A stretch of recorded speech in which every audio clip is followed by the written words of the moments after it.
अस्सलाम वालेकुम। मैं अमजदुल्ला खान, स्पोक्समैन एमबीटी। आज आपके दरमियान में आने की वजह यह है कि कल रात में यानी आज सुबह के अवलिन वक्तों पे निर्मल डिस्ट्रिक्ट में जो भैंसा और निर्मल के दरमियान में नरसापुर पुलिस स्टेशन से आगे एक रामपुर इलाका आता है। वहाँ पर कुछ शरपसंद अनासिर की तरफ से दो मुस्लिम लड़कों पर जानलेवा हमला किया गया। इशू ये है कि भैंसे से ताल्लुक़ रखने वाले कलीम नामी तरकारी के व्यापारी है। वो जो है निर्मल से तरकारी उठाकर भैंसे की मार्केट में लाकर तरकारी बेचते हैं। हमेशा रोज़ाना इनका रूटीन है। तो रोज़ रात में जो है इनकी गाड़ी, इनका ड्राइवर और इनका एक बच्चा जाके तरकारी भर के लेकर आके तरकारी बेचते हैं। तो कल रात में भी रूटीन के मुताबिक ये लोग निकले। इनका ड्राइवर उबैदुद्दीन और एक साथ में एक बच्चा था, रफ़ीक खान नाम है, रफ़ीक खान। तो जब ये लोग जा रहे थे तो इनकी गाड़ी का जो डायनुमा का बेल्ट है वो बेल्ट टूटने की वजह से इनकी गाड़ी में आवाज़ आ रही थी। तो नरसापुर पुलिस स्टेशन से 2.5 किलोमीटर दूर पे रामपुर बोलकर एक विलेज है, वहाँ पर ये लोग रुक के गाड़ी बाजुक लेके बानट उठा के लाइट डाल के देख रहे थे।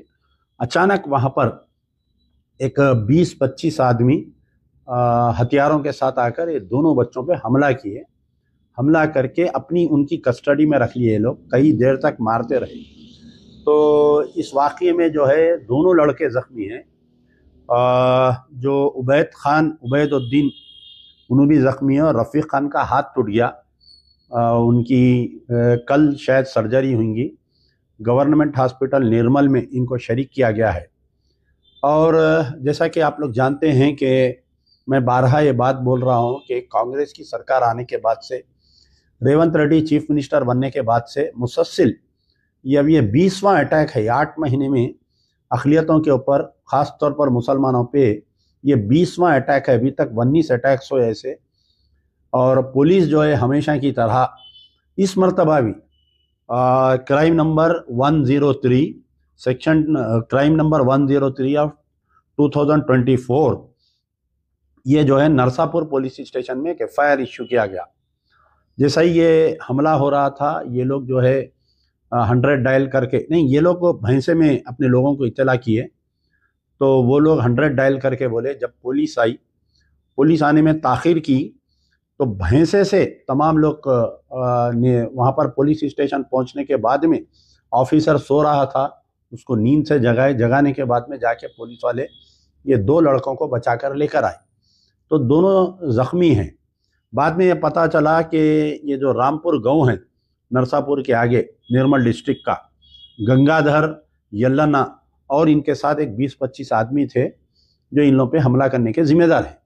अब यहाँ पर बात सुनिए आप मेरी कि पिछले जितने भी वाक़यात हो रहे हैं, यानी Congress government Revanth Reddy chief minister बनने के बाद से लेके आज 8 महीने की तकमीली में ये 20वां वाक़या मैं बोल रहा हूँ आपके सामने कि जहाँ पर अगर मुसलमानों पे हमला हो रहा तो पुलिस का जो है ये बजरंग दल, RSS, BJP हमलावरों के ऊपर नरम रवैया रह रहा है। नरम रवैया।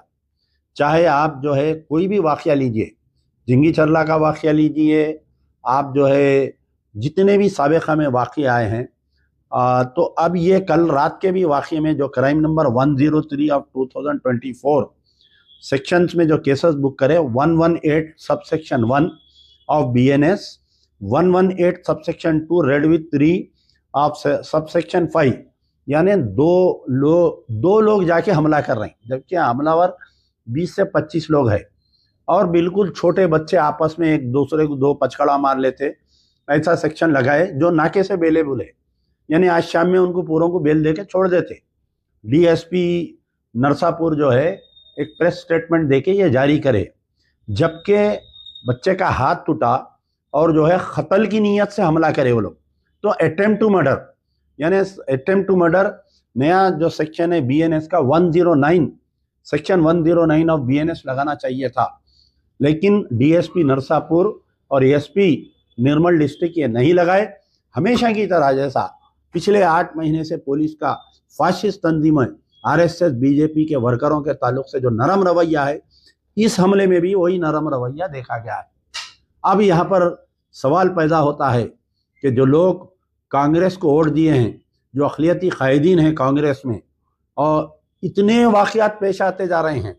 आप एक लिस्ट ऑफ वाक़यात है, आप देख सकते कि एक लिस्ट ऑफ वाक़यात मैं अक्सर बयान करता हूँ। हाल ही में जो वनपर्ती में जो बच्चियों पे हमला हुआ, उसमें भी बेलेबल सेक्शन है। जो बच्चों का स्कार्फ खींचे, हाथ मोड़े, एसपी वनपर्ती और डीएसपी वनपर्ती मिलके बेलेबल सेक्शन डाले और आज की तारीख तक उनको भी गिरफ्तार नहीं करे। और मुझे यकीन है कि ये जो वाक़या रामपुर का वाक़या हुआ, नरसापुर यानी निर्मल डिस्ट्रिक्ट का, इनको भी बुलाते, नाके से बेल दे देते, बेल दे के इनको चला देते वापस। तो आखिर ये क्या हो रहा है?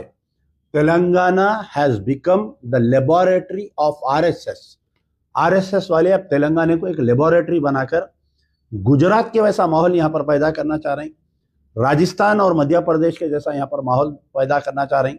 मॉब लिंचिंग स्टाइल में मार के मुसलमानों को वीडियो जैसा नॉर्थ इंडिया में बनाया जा रहा है और यहाँ पर कर रहे हैं। अब रही बात यहाँ पर कांग्रेस की हुकूमत है, तो यकीनन हम कांग्रेस के सरबरा राहुल गांधी, सोनिया गांधी और खरगरे जी से हम सवाल करेंगे, और ख़ास तौर पर इमरान प्रतापगढ़ी साहब से भी हम सवाल करेंगे कि आप जो है पूरे माइनॉरिटी डिपार्टमेंट के चेयरमैन हैं, आपका मुंह क्यों बंद है? ये 20% तेलंगाना में है, आप क्यों खामोश है? आपकी नज़म कब बनेंगी? आपके अशार कब बनेंगे? अक़लियतों पे जो तेलंगाना पे हमला हो रहा, तो आप कब मुंह खोलेंगे रेवंत रेड्डी के खिलाफ में? ये एक पहला सवालिया निशान है। राहुल गांधी, जहां पर बीजेपी रूल स्टेट में कोई दलितों पर अगर हमले होते हैं तो जाते हैं, सर पे हाथ रख के बच्चे को गोद में बिठा के फोटो लेते, उसके झोपड़ी में जाके खाना खाते। लेकिन इस गरीब यहाँ पर मुसलमानों पर जो हमले हो रहे हैं, उसके ऊपर आपकी जबान नहीं खुल रही है। आपको शर्म आनी चाहिए। आप किस सूरत से आप मुसलमानों के वोट मांग रहे हैं? कांग्रेस के सरबराह से मेरा सवाल है, राहुल गांधी, आपको शर्म आनी चाहिए। 20 वाक़यात हो गए यहाँ पर, आपके मुंह में जबान नहीं है। आप रेवंत रेड्डी को बुला के दिल्ली में ये पूरे 20 वाक़यात की आप लिस्ट रख के क्यों नहीं पूछते, समझ में नहीं आ रहा। प्रियंका गांधी, आप तो बड़ी अच्छी बात करते हैं, आप आकर जो है अच्छे बातें करके गए। खम्मम में आप जलसा करे, निजामाबाद में आप जो है तेलंगाना में इलेक्शन में मुसलमानों के मीटिंग्स लेके वोट मांगे। 20 हमले हो गए। आखिर कब आप, मेरी बहन, कब आप मुंह खोलेंगे? समझ में नहीं आ रहा। क्या रेवंत रेड्डी आपकी मजबूरी बन गया? क्या रेवंत रेड्डी को आप लोग नहीं पूछ सक रहे? क्या आपकी कमजोरी बन गया क्या रेवंत रेड्डी? ये बात समझ में नहीं आ रहा है। ये निर्मल के वाक़ये पे, ये जो नरसापुर में जो बच्चों पे हमला है, मजलिस बचाओ तहरीक इसकी शदीद मजम्मत करती है, शदीद मजम्मत करती है मजलिस बचाओ तहरीक। और दोबारा कांग्रेस के तमाम अक़लियती कायदीन से मेरी गुजारिश है कि मुंह खोलो, कुछ तो बोलो यार। कब तक तुम लोग मुंह बंद करके रखेंगे?